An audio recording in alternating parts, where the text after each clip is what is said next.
अगर आप अपने 1,80,000 रुपए इस फोल्ड 8 के ऊपर लगाने का सोच रहे हो तो थोड़ा रुक जाओ, क्योंकि आपसे पहले मैंने इसे परचेज कर लिया है। क्या इसकी अच्छी चीजें हैं, क्या बुरी चीजें हैं, सब मैं बताने वाला हूं। ऑल्सो क्या आपको इतना पैसा इस फोल्ड में लगाना चाहिए या फिर इससे कम प्राइस पे अवेलेबल iPhone 17 Pro या Pro Max खरीदना चाहिए, वो भी इस वीडियो में बात करेंगे। तो चलो बिना टाइम वेस्ट किए बढ़ते हैं वीडियो की तरफ। अब सबसे पहले डिजाइन की बात करूं तो seriously I love the design. ये पर्टिकुलरली जो फॉर्म फैक्टर है ना, ये कहीं ना कहीं आपको ब्लैकबेरी की याद दिलाएगा, जो कि मुझे पर्सनली काफी अच्छा लगा। अगर मैं इसमें सोशल मीडिया एप्स या फिर व्हाट्सएप यूज करता हूं, भाई टाइपिंग एक्सपीरियंस या स्क्रॉलिंग एक्सपीरियंस बहुत ही कमाल का है। हाँ, समटाइम्स आप रील स्क्रॉल करते हो तो साइड बाय साइड ऐसे ब्लैक बार्स मिलती हैं, लेकिन वो बहुत ज्यादा बॉदर नहीं करती, क्योंकि वो जो ट्रेडिशनल वाले फोल्ड्स हैं उसमें और ज्यादा करती है। लेकिन हाँ, फोन यूज करने का एक्सपीरियंस बहुत ही कमाल का है। हालांकि यहाँ पे मैं एक चीज पॉइंट आउट करना चाहूंगा इसके इन हैंड फील के बारे में। फोन काफी लाइट वेट है, 201 ग्राम के आसपास का है। लेकिन अगर मैं इसके साइड में iPhone 17 Pro को हाथ में उठाता हूं, मुझे iPhone 17 Pro ज्यादा लाइटर फील होता है, जबकि 5-6 ग्राम इसका वेट ज्यादा है। अब इसका मेजर रीजन ये हो सकता है कि इस फोन की जो लेंथ है, यानी कि जो हाइट है, वो इतनी ज्यादा नहीं है, जिसके कारण जो वेट डिस्ट्रीब्यूशन है वो प्रॉपर हमारे हाथों पे ही आ रहा है। यूजुअली हम फोन इस तरीके से पकड़ते हैं तो वेट क्या है ना, डिस्ट्रीब्यूट हो जाता है, थोड़ा यहाँ पे एंड थोड़ा यहाँ पे, जिसके कारण फोन हल्का फील होता है। बट क्योंकि इसकी हाइट ज्यादा नहीं है, जिसके कारण आपको पूरा का पूरा वेट हाथों में ही फील होता है, जिसके कारण थोड़ा सा हैवी फील हो सकता है। स्पेशली कवर लगाने के बाद ये और ज्यादा हैवी फील होगा, लेकिन ये कोई बहुत बड़ा इशू नहीं है। लेकिन एक चीज मुझे जरूर से लगी कि जब आप इस तरीके से फोन को पकड़ते हो तो ये हाथों में बहुत ज्यादा गड़ता है, जैसे कि S24 अल्ट्रा गड़ता था ना, ये उससे भी थोड़ा सा ज्यादा गड़ता है, क्योंकि इसकी वेट थोड़ी सी है भाई, थोड़ा सा हैवी फील होता है हाथों में। तो सिर्फ इसके वेट पे मत जाना कि 201 ग्राम का वेट है तो हल्का फील होता है, ऐसा नहीं है। हाँ, बाकी जब आप इसको ओपन करते हो, कुछ इस तरीके से पकड़ते हो, तब तो भाई ऐसा फील ही नहीं होता कि आपने हाथों में कुछ पकड़ा है, बहुत ही ज्यादा हल्का फील होता है। तो फोन डेफिनेटली एक है, लेकिन 2 इन हैंड फील के साथ आ रहा है ये। इसके अलावा मीडिया कंजप्शन के लिए ये फोन बहुत ही ज्यादा आइडियल है। अगर आप कंटेंट काफी ज्यादा कंज्यूम करते हो तो ये डिवाइस आपको बहुत पसंद आने वाला है, स्पेशली जब आप इस तरीके से इस फोन को यूज करते हो। एंड अगर मुझे कोई कंटेंट कंज्यूम करना है, आप इस तरीके से रख के आराम से कंज्यूम कर सकते हो। और भाई दिखने में ये एक छोटी सी टीवी जैसा लगता है, मतलब कि जब भी आप कुछ इस तरीके से कंटेंट कंज्यूम करते हो आपको ऐसा लगता है यार छोटा सा टेलीविजन रखा हुआ है। तो नो डाउट ये वाला एक्सपीरियंस बहुत ही कमाल का है, और मुझे बताने की जरूरत नहीं है, जैसे ही आप इसको ओपन करते हो आपको एक बहुत बड़ी स्क्रीन मिलती है। एंड किसी भी दूसरे फोल्डेबल के कंपैरिजन में ये काफी ज्यादा सेंस बनाने वाली स्क्रीन मिलती है, क्योंकि दूसरे फोल्ड स्क्वायर शेप में ओपन होते हैं, जिसके कारण ऊपर और नीचे जो ब्लैक बार्स मिलती है वो बहुत ज्यादा मिलती है। इवन आप जूम इन भी करते हो तो भी भाई बहुत ज्यादा कंटेंट कट जाता है। यहाँ पे वो वाला प्रॉब्लम नहीं है, यहाँ पे आप देख सकते हो बार्स जो है ये काफी कम है, और आप इसको जूम भी कर सकते हो तो बहुत ज्यादा कंटेंट नहीं कटता, जितना कि दूसरे फोल्डेबल्स में कट जाता है। तो ये इस फोन की बहुत ही कमाल की बात हो जाती है। कंटेंट कंज्यूम करने का जो एक्सपीरियंस है इस फोन के साथ 10 on 10 है। लेकिन यहाँ पे इस फोल्ड के अंदर कुछ कमियां भी है, जैसे कि इससे पहले वाले फोल्ड या फिर जो फोल्ड 8 Pro है उसके अंदर भी आपको फ्लेक्स मोड मिल जाता है, यानी कि आप इस तरीके से अपने फोन को यूज कर सकते हो, जिसमें नीचे कीबोर्ड आ जाता है, सामने की तरफ पे जो भी आप टाइप कर रहे हो वो शो होता है। तो वो वाला जो फ्लेक्स मोड है वो इस फोन के अंदर नहीं मिलता है, तो इस चीज का ध्यान रखना। ये जितने भी फोल्ड से भाई उनका एकदम प्राइमरली फीचर होता है कि इनको आप लैपटॉप जैसे यूज कर सकते हो, लेकिन इस वाले फोल्ड में क्योंकि नई वाली हिंज यूज करी गई है, जिसके कारण आप कुछ इस तरीके से इसको होल्ड नहीं कर सकते। ये थोड़ा सा भी अगर आप ऐसे करते हो टक ये ओपन हो जाता है, तो कहीं ना कहीं ये एक डिसएडवांटेज बोल सकते हो आप इसका।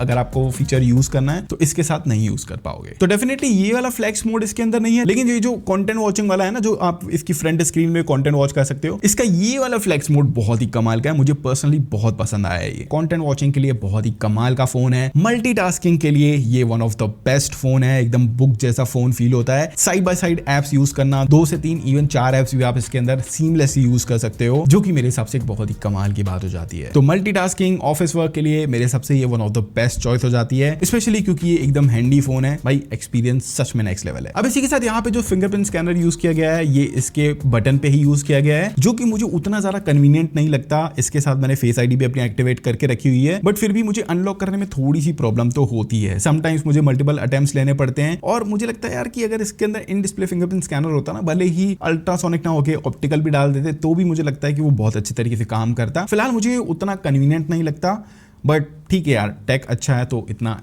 सेलेंगे थोड़ा। ऑल्सो ये फोन अगर आप कुछ इस तरीके से यूज करते हो, भाई बहुत ज्यादा वॉबल करता है ये, मतलब कि अभी जब से मैं बात कर रहा हूँ तब से ये वॉबल कर ही रहा है ऊपर नीचे। तो ये वाला प्रॉब्लम इसके अंदर है। अगर आप इस तरीके से यूज करते हो तो केस के साथ यूज करना पड़ेगा। हालांकि इस वाले फोल्ड में एक अच्छी चीज है कि यहाँ पे आपको प्रोटेक्शन नेक्स्ट लेवल मिल रहा है। गोरिल्ला ग्लास विक्टस सेरामिक 3 मिल रहा है इसके फ्रंट में, और अंदर तो आपको प्लास्टिक डिस्प्ले ही मिलता है, क्योंकि ऑब्वियसली फोल्ड होना है ऐसे। और इसके बैक साइड पे गोरिल्ला ग्लास विक्टस 2 मिल जाता है, जो कि अच्छा खासा ड्यूरेबल भी है। टाइटेनियम हिंज मिल जाता है, और इसी के साथ एक नई चीज, इस बार आपको इस फोल्ड के अंदर एंटी रिफ्लेक्टिव कोटिंग मिलती है, जिसके कारण जो डिस्प्ले वॉचिंग एक्सपीरियंस है ये सच में बहुत ही कमाल का है। लेकिन अगर कंटेंट वॉचिंग एक्सपीरियंस की बात करूं तो यहाँ पे फिर एक और डिसएडवांटेज है। जब आप इसकी फ्रंट वाली स्क्रीन पे कंटेंट वॉचिंग करते हो तब कोई दिक्कत नहीं है, आपको लेफ्ट एंड राइट दोनों तरफ स्पीकर्स मिल जाते हैं, अच्छा खासा एक्सपीरियंस मिलता है, तब आपको कोई भी ऐसा कमी फील नहीं होती क्योंकि इमर्सिव एक्सपीरियंस मिलता है। फोन के दोनों तरफ पे स्पीकर्स हैं तो आपको वो स्टेरियो स्पीकर्स वाली वाइब आती है।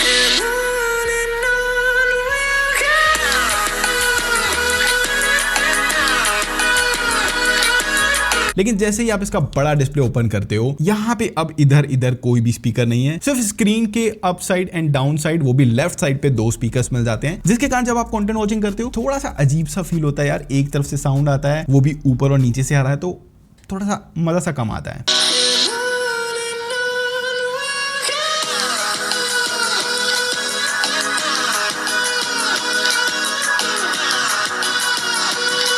और सेम चीज ना गेमिंग करते वक्त मुझे बहुत ज्यादा फील हुई इसके अंदर। जब भी मैं गेम प्ले करता हूँ किसी दूसरे डिवाइस में करो तो भाई स्टेरियो साउंड आता है, बहुत ही कमाल की एक्सपीरियंस मिलता है, लेकिन इसका जो साउंड है अजीब सा आता है, एक तरफ से आता है, तो ओवरऑल जो एक्सपीरियंस है वो उतना अच्छा नहीं है। जब भी इसके अंदर आप OTT वगैरह एंजॉय कर रहे हो, गेमिंग कर रहे हो विदाउट TWS या फिर ईयरफोन यूज करें। अब इसके बाद जो नेक्स्ट चीज जिसने मुझे बहुत ज्यादा इंप्रेस किया वो है इसकी परफॉर्मेंस। डेफिनेटली ये Snapdragon 8 Elite Gen 5 for Galaxy के साथ आता है एंड ओवरऑल एक्सपीरियंस बहुत ही कमाल का है। अब मुझे लग रहा था भाई इतना पतला सा डिवाइस है, मे बी यार आधी पेंसिल के बराबर होगा, इतना पतला डिवाइस है तो ये क्या ही गेमिंग करवा पाएगा। लेकिन पर्सनली मैंने इसके अंदर गेम प्ले करके देखा है एंड सच में नेक्स्ट लेवल परफॉर्मेंस निकाल के देता है ये। हाँ, मैं ये नहीं बोलूंगा प्रॉपर गेमिंग फोन से आप कंपेयर कर लो, iQOO से कंपेयर करो, वैसा नहीं है, बट जो मेरी एक्सपेक्टेशन थी उसके हिसाब से बहुत ही कमाल का परफॉर्म कर रहा है ये। इनफैक्ट अगर आप 1 घंटे के आसपास की गेमिंग करते हो, आपको भाई एकदम लेवल वाली गेमिंग ये करवा सकता है। ऑल्सो मुझे कोई हीटिंग के इश्यूज भी नहीं मिले, जिसने मुझे सबसे ज्यादा सरप्राइज किया। मुझे लग रहा था मैं एक गेम प्ले करूंगा इसके ऊपर और ये एकदम गर्मा गर्म हो जाएगा, लेकिन सरप्राइजिंगली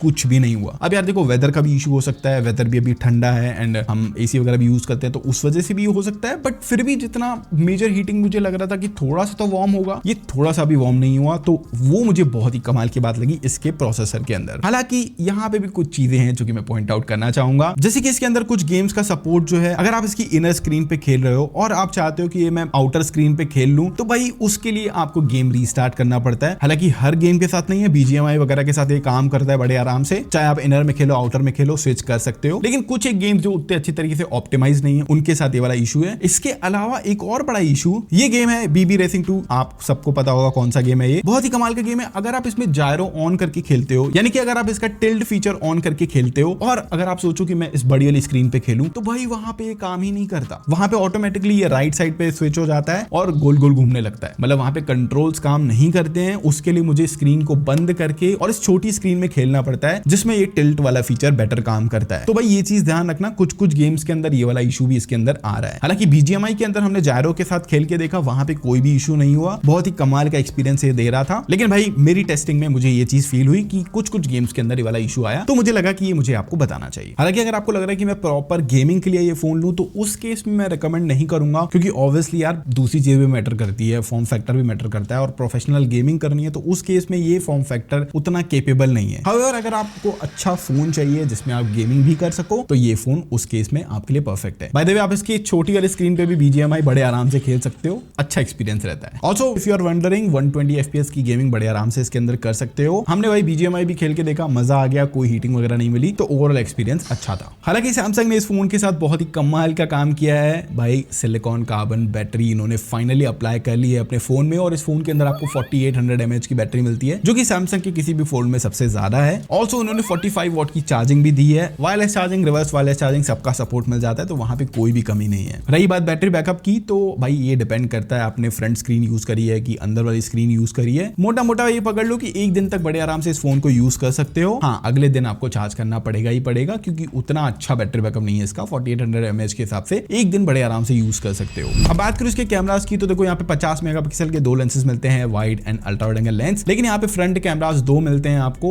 10-10 मेगापिक्सल के, एक इनर स्क्रीन पे एक आउटर स्क्रीन पे। बात करो इसके कैमरा सैंपल की तो देखो इसका अल्ट्रा वाइड एंगल लेंस अच्छा काम करता है, अच्छी डिटेल्स दे देता है एंड ओवरऑल थोड़ा सा शार्पनेस आपको एक्स्ट्रा लग सकती है, बाकी ओवरऑल अच्छा परफॉर्म करके दे देता है। मेन लेंस भी इसका काफी वर्सटाइल है, 1x 2x पे अच्छे खासे आउटपुट निकाल के दे देता है। लेकिन ना अगर मैं इसको कंपेयर करूं लाइक आईफोन 17 प्रो की कैमरा से, क्योंकि भाई प्राइस बहुत ज्यादा है, डिस्काउंट काट के फोन 1,60,000 रुपीज में पड़ा है मुझे, जबकि अगर मैं 1.25 लाख रुपए 1,30,000 के आसपास आपको आईफोन 17 प्रो मैक्स मिल जाता है। तो भाई अगर मैं कैमरा कंपेयर करूं ना तो उस केस में ये बहुत पीछे निकल जाता है। तो उस स्केल पे अगर जज करके बताऊं तो आपको यूजेबल आउटपुट मिल जाता है। इवन इसके वीडियोस का आउटपुट मुझे पर्सनली काफी अच्छा लगा। ओवरऑल एक अच्छा आउटपुट आप इससे एक्सपेक्ट कर सकते हो, लेकिन प्रॉपर कैमरा फोन नहीं है ये, इस चीज का ध्यान रखना। ऑल्सो टेलीफोटो लेंस मिसिंग है, जो कि इसका एक बहुत बड़ा माइनस पॉइंट है। अगर आपको जूम करके कॉन्सर्ट्स में, शादियों में या फिर कहीं पे भी आप गए वो मैच देखने जूम करके फोटोज वीडियोज लेना चाहते हो, इस फोन के साथ वो पॉसिबल नहीं है, तो ये चीज का ध्यान रखना। ऑल्सो इसका फ्रंट कैमरा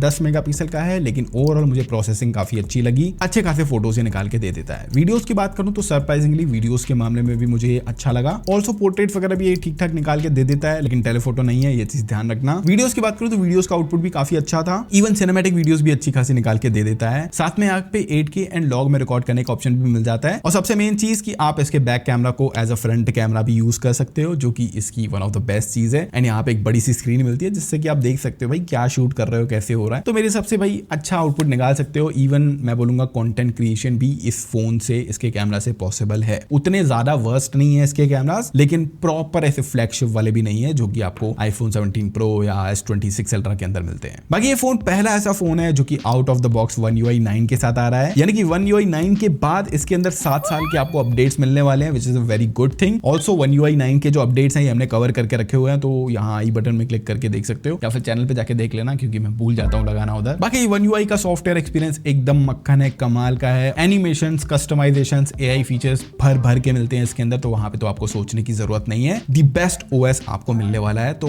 उस केस में तो कोई भी कॉम्प्रोमाइज नहीं है। इसके अलावा Fold 8 के साथ एक और बहुत अच्छी चीज मिल जाती है आपको कि इसकी जो रिपेयर कॉस्ट है ये दूसरे फोल्ड्स के कंपैरिजन में काफी कम हो गई है, जो कि भाई अच्छी बात है, क्योंकि फोल्ड्स डैमेज बहुत जल्दी हो जाते हैं। और अगर आप सेकंड हैंड मार्केट में देखते हो तो हर दूसरा फोल्ड आपको कहीं ना कहीं से डैमेज मिलता है, क्योंकि ऑब्वियसली यार थोड़ा सा सेंसिटिव टेक है, तो अगर आप इसको अच्छे से यूज नहीं करोगे तो भाई फोल्ड डेंट वगैरह के इश्यूज तो आते हैं। तो ये चीज है जो कि आपको उसको लेने से पहले आपको पता होना चाहिए। अब रही बात कि क्या आपको इतने पैसे इस फोल्ड के ऊपर लगाना चाहिए या फिर इससे कम प्राइस में आपको iPhone 17 pro max, S26 ultra जैसे फोन्स मिल जाते हैं, तो उनकी तरफ जाना चाहिए। तो देखो ये ना डिपेंड करता है आपके यूज केस के ऊपर। अगर आपको ये वाली स्क्रीन, ये वाला फॉर्म फैक्टर अट्रैक्ट करता है, एक बार इसको सैमसंग के शोरूम्स में जाके इन हैंड एक्सपीरियंस कर लेना। अगर आपको ये फॉर्म फैक्टर जमता है, अगर आपको लगता है कि हाँ यार ये मेरे लिए बना है, क्योंकि पर्सनली मुझे भी इस फोन ने बहुत ज्यादा अट्रैक्ट किया है। But at the same time अगर आपको गेमिंग करनी है, मतलब प्रोफेशनल आपको गेमिंग के लिए कोई फोन चाहिए, तो उस केस में इस फोन से दूर रहना। अगर आपको प्रोफेशनली कैमरास बहुत अच्छे चाहिए, वीडियोग्राफी वगैरह करते हो, तो इस वाले फोन से दूर रहना। बाकी अगर आप बिजनेसमैन हो, आपको बहुत ज्यादा फोन का यूज नहीं है एंड एक अच्छा टेक प्रोडक्ट चाहिए, उस केस में मैं हाईली रिकमेंड करता हूं कि आपको इस फोन की तरफ जाना चाहिए। इसके जितने माइनस पॉइंट्स थे मैंने इस फोन के अंदर कवर कर लिए हैं। जो प्रॉब्लम्स थी, अगर इन प्रॉब्लम से आपको दिक्कत नहीं है, फिर ये फोन आपके लिए बना है, फिर आप आराम से इस फोन की तरफ जा सकते हो। हाँ, बस अगर ले रहे हो तो भाई स्क्रीन गार्ड लगवा लेना, केस लगवा लेना और अच्छे से थोड़ा सा यूज करना, क्योंकि ऐसे फोन सेंसिटिव थोड़े से ज्यादा होते हैं। अदरवाइज अगर आपको ऐसी कॉम्प्लिकेशंस नहीं चाहिए तो आप इससे कम प्राइस में S26 अल्ट्रा या फिर आईफोन 17